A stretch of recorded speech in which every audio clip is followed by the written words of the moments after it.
Gledate oddajo Klepet ob kavi.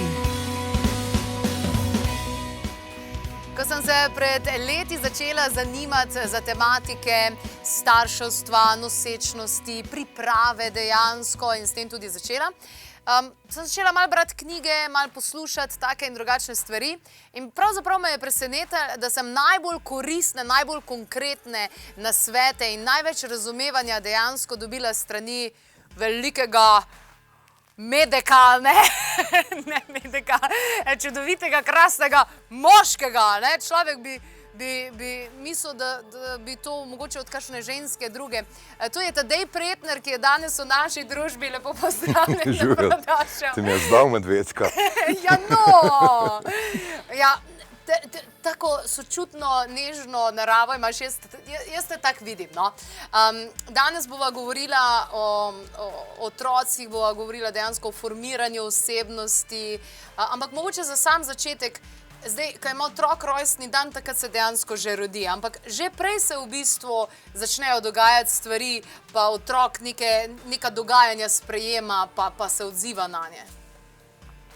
Ja, eno od vprašanj je tudi, kdaj se duša inkarnira, ne? Ja. Tle je, recimo, se bo o dveh stvareh govorila, torej, kar se duše tiče, je več variant, ampak jaz se nagibam k temu, da se pravzaprav duša v otroka inkarnira postopoma. Ker tudi pri vsaki duši, v bistvu pri duši gre za neko zrelost, tudi takrat, ko je otrok že rojen, sem jaz prepričan, da duša ni povsem inkarnirana, ampak da to traja kar tam nekje do 21. leta, verjetno šele takrat usvojiš, se pravi, imaš res na razpolago tisto resnično dušno znanje iz prejšnjih inkarnacij. Drugače pa, kar se ostalega tiče, pa najdu sem v enih nemških verih, da se pravi v nosečnosti, v 5. mesecu nosečnosti postane plod že toliko avtonomen, da se začne odzivati na določene, avtonomno odzivati na določene dražljaje. Recimo, predvsem so izpostavili hrup. Torej, obstajajo tudi vrste hrupa, ki so na nek način podobni kakšnim tradicionalnim grožnjam, recimo rjovenju zveri. No in tovrsten hrup naj bi bil zvok krožne žage. Zato smatrajo, da je za nosečnico pravzaprav najbolj nevaren, če je izpostavljena zvoku krožne žage, ker pravzaprav na podeželju ni nobena redkost. Torej, kaj pomeni to, da se plod že avtonomno odziva? Torej, ima že te instinkti, avtonomni instinkti, ki so v fazi razvoja, so že toliko razviti, da pride do tistega vzgiba, da bi pobegnil. Torej, do strahu in vzgiba, da bi pobegnil. Ampak nima kam pobegant, ne? In potem posledice so lahko v bistvu kar težke, lahko v tem smislu, se pravi prav v fizičnem, da ni vse v redu z nogicam, ne? Se pravi v najslabšem primeru oziroma v najboljšem primeru je tako, da energijsko niso pretočne, pa mogoče malo bolj suhcane pa tak. V najslabšem primeru so lahko celo prav take fizične težave. Dobesedno hibe, ne? Pa je pa še nekaj, ne? Se pravi vzgib, da pobegneš, pa nimaš kam. Zdaj, določene resne bolezni, ki jih poznamo, imajo tudi svoj ta psihični, psihološki pečat. In recimo za multiplo sklerozo je značilno, da v psihološkem smislu ima človek željo, vzgib, da bi pobegnil pred nečem, pa ne more. In torej, zaradi tega, ker je bila ta situacija že pravzaprav v fazi nosečnosti, so lahko taki otroci nagnjeni k multipli sklerozi. Wow, izjemno. Tudi sama berem o tem, da se zadeve se odzivajo in tudi enkrat sem slišala na tvojem predavanju, da včasih so ženske namenoma v tem obdobju dajali v bolj, ne vem, miren del hiše ali pa, ne vem, ali pa v mir, da ni bilo tukaj vsega. To je bilo značilno sploh za te kitajske vladarske družine, tam obvezno. Torej, oni so vedeli, saj nisem to, hrup. V bistvu takrat praktično človek mora takrat, nosečnica mora takrat živeti umirjeno. Zaradi tega, ker se tudi ves stres, torej stres se odraža tudi v fizičnih kontrakcijah, te fizične kontrakcije se prenašajo na plod, ne, in konec koncev tudi maternica je pravzaprav mišica, to je sam en del, torej prek mišic, ampak že direktna energijska povezanost je, ne, in to recimo, če je mati izpostavljena stresu, ne samo stresu, so tudi kakšni drugi psihološki dejavniki, recimo, ne vem, nima adekvatnega odnosa do ploda pa take stvari, ne, se na specifičen način formirajo celični receptorji pri otroku, kar potem vpliva na to, kako bo funkcioniral v življenju. No. Okay. A bi se starši mogli kaj podučiti oziroma se pripraviti na energijski, na kakršnikoli ravni, preden dejansko grejo v to. Ker se mi zdi bizarno, če hočeš kupiti hišo, se moraš leta včasih pripravljati, da kredit dejansko dobiš. Ko kupiš avto, tudi si ga nagledaš, pa narediš malo raziskavo, pa vse ostalo. Še preden greš frizerju, se malo pozanimaš, no tisti, ki hodimo frizerju, se malo pozanimaš, kaj bi dejansko rad imel. Starševstvo pa nosečnost, pa to se pa kar zgodi, pa se mi zdi, da smo velikrat nepripravljeni. Bi se mogli pripravljati tudi, da razumemo, da lahko naredimo konkretne napake, ki bodo zapečatile neko osebnost. Ja, pripraviti seveda, pa tudi ni za zanemariti odločitev, pravzaprav kdaj sploh iti v nosečnost, ne? Kdaj se za to odločiti. Dejstvo namreč je, da danes marsikatera bodoča mama z nosečnostjo zaradi kariere odlaša, ne? Ampak dejstvo je tudi, uradna medicina pravi, da je kvaliteta jajčec po 30. letu počasi začne padati, ne? In kako se, recimo, to se odraža, zelo jasno se to odraža v primerih Downova sindroma pri otrocih. Se pravi, če je mama stara 25 let, imamo en primer na 1500 rojenih otrok, če je stara 45 let, pa že 35-krat več. Se pravi, to je to. Ok, druga stvar. Način življenja je tak, da imamo večinoma vsi, se pravi moški, ženske, vsi imamo premalo energije v coni trebuha, torej tukaj, kjer v bistvu se razvija otrok. Zato je več razlogov, ta glavni vzrok je pa ta, da tista prvotna energijska razporeditev se podre zaradi tega, ker je v bistvu naš svet organiziran tako, da ogromno zaposlujemo analitičen um. Torej, naše življenje je relativno zahtevno in na kup stvari moramo paziti, kako jih bomo naredili, kaj bomo naredili, da bomo pravočasno naredili, da bomo določene zahteve izpolnjevali in zaradi tega se, torej, da gre možganom, da gre glavi v pomoč, energija se pomika iz trebuha prke glavi, ne. In tle je pol več stvari, ne, med drugim se tudi spremeni dihanje, torej tle imamo en energijski center, ki mu vzhodnjaki pravijo hara, torej če mi dihamo s trebuhom, kot recimo novorojenčki, pa potem otrok v prvih letih, praktično skozi to haro, skozi svežo energijo vlečemo, ne. Potem pa, ko se začne ta energija gor pomikati, se spremeni tudi dihanje, torej preseli se v prsni del, postane krajše in hitrejše, s tem se tudi naša umska in čustvena oziroma mentalna in čustvena stabilnost se podre in to ni najbolj fajn, se pravi tudi stresa je potem več, ne. In končen rezultat je, da je tukaj v trebuhu torej energije premalo. In to se ne odraža samo na to, se pravi na nastajanje pa razvoj ploda, ampak tudi to se odraža v različnih vnetih, se pravi uroloških, genitalnih, boleča menstruacija pa tak, torej, ampak potem, ko pa otrok, torej, ko se razvija, pa energija tle absolutno mora biti. Zato ni slabo, ne, da takrat, se pravi v fazi, ko se začne ženska odločati za to, da začne malo s kakšnimi preprostimi vajicami akumulirati energijo v trebuhu. Se pravi to trebušno dihanje, ne? Trebušno dihanje pa ne samo to, prav akumulacija energije v trebuhu. To recimo naredimo, se pravi točka, kjer energijo zbiramo, je takole 2-3 prste pod popkom. In fajn je recimo, da ženska oziroma kdorkoli takole obe dve roke od spodaj, vdih v trebuh izdih pa naj bo vsaj še enkrat daljši od vdiha in pri tem vso pozornost usmerimo v tale del in potem se res akumulira energija tukaj noter, ker tudi po vzhodnjakih naj bi imel ta del tudi eno sposobnost akumulacije energije, ne? Tako da tudi, recimo, kad ti kje zmanjka, je kaj narobe, jo telo od tukaj potegne.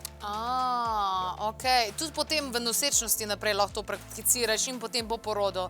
Absolutno, ne, pa je pa še seveda, ne vem, če je ta pravi cajt, šele takrat, ko si noseč, da greš na eno tako adekvatno prehrano, ker konec koncev nekaj časa traja, da se stvari, recimo, če si dolg na neadekvatni prehrani, nekaj časa traja, da se stvari uskladijo v telesu, ne, in recimo tukaj, lahko se pogovarjali recimo o tem, da pri nas absolutno premalo govorimo o tem, da ni vse za vsakega, ne. Recimo Ajurveda loči vrsto prehrane po konstituciji. Ampak to je recimo za zdajle malo preveč kompleksen pojem, zato bi sam to rekel. Se pravi, za tak res zdrav, nemoten razvoj otroka je zelo pomembno, da je ženska hrana z dosti folne kisline, ne.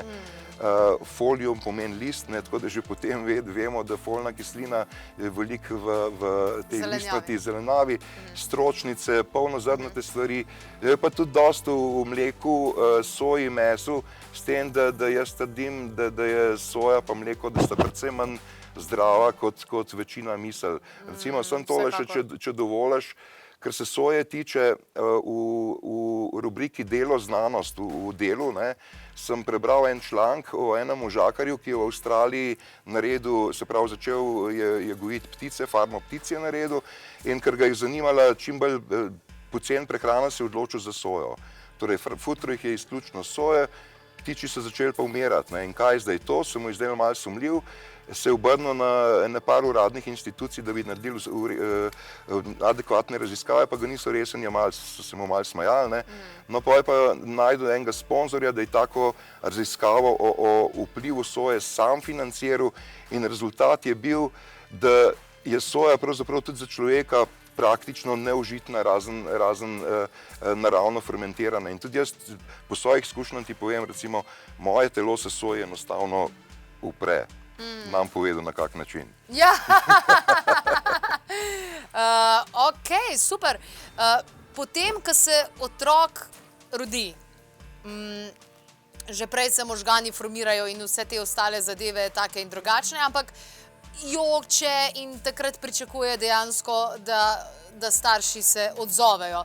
Zdaj, kar nekaj časa nazaj je bilo ogromno nekih takih in drugačnih člankov, kjer so mamicam govorili, dej vzgojile boste enega razvajenca, dej puste mu, da se zjoka, pač dojenček, ja, on s tem krepi pljuča. Ne, to je popolnoma zgrešen.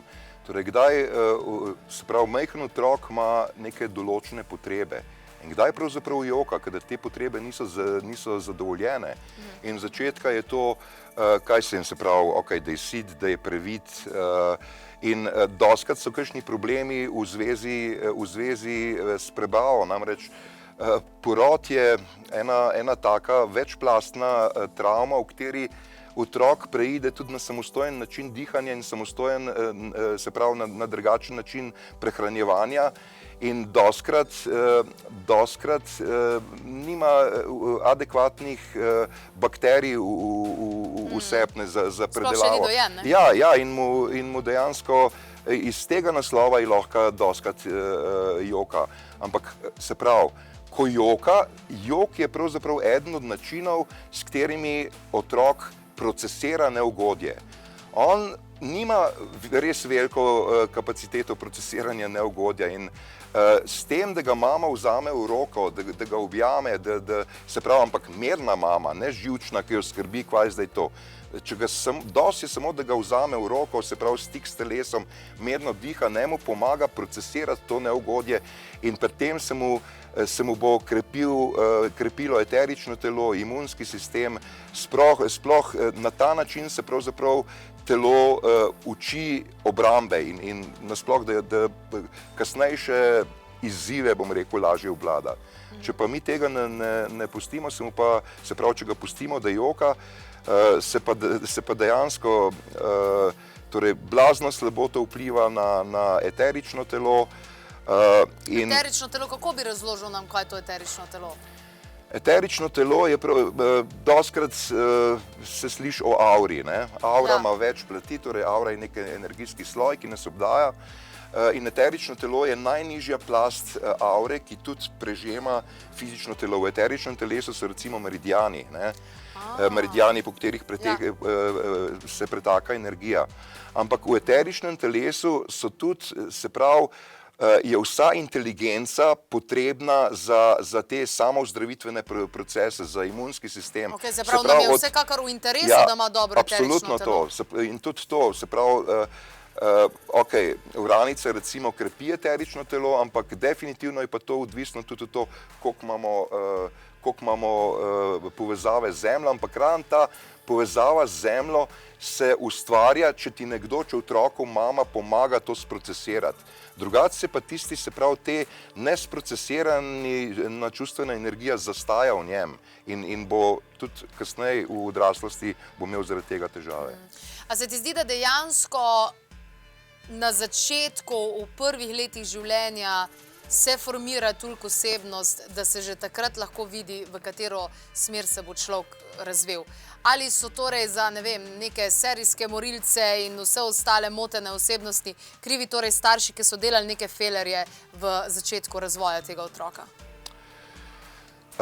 Prve 3 leta so pravzaprav za ta razvoj so povsem nezavedna. Tudi otrok potem kasneje nima spomina nanje, ima pa spomin na čustvene težave, čustvene probleme, ki jih je doživel. Ampak za nekaj drugega gre. V tej fazi rab otrok strašno veliko čutne stimulacije. Se pravi, da ga ima mama dostikrat v rokah, da ga dostikrat stiska k sebi, da je dostikrat kontakt z očmi, s tem on dobi občutek varnosti. Če otroka zanemarjamo, torej k zanemarjanju ne sodi samo to, da ga ti ne previjaš redno, pa tako, ampak sodi tudi to, da ni dosti te čutne stimulacije. Otrok dobi, se pravi, lahko dobi, ne počuti se varnega in v njem se trajno naseli en nemir.